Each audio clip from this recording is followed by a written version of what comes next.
Trump signs deal to end longest US government shutdown in history.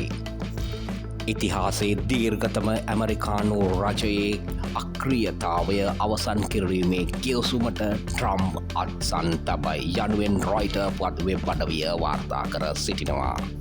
ඇමරිකානු ඉතිහාසයේ දීර්ඝතම රජය වසා දැමීමේ අවසන් කරමින් ජනාධිපති ඩොනල්ඩ් ට්‍රම්ප් අද දිනේ අදාළ නීති සම්පාදනයට අත්සන් තැබුවා.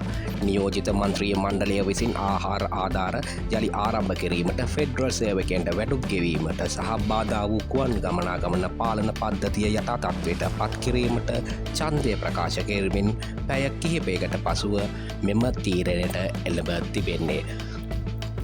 ඕවල් කාර්යාලයේ පැවති ප්‍රමාද වූ අත්සන් කිරීමේ උත්සවයේදී ට්‍රම්ප් ඩිමොක්‍රටික්වරුන් විවේචනය කරමින් කියා සිටියේ අපට මෙය නැවත කිසිදා සිදුවීමට ඉඩ නොහැකි බවයි. මෙය රටක් පාලනය කරන ක්‍රමවේදය නොවේ යනුවෙන් පුවත් වෙබ් අඩවිය වැඩිදුරටත් වාර්තා කර සිටිනවා.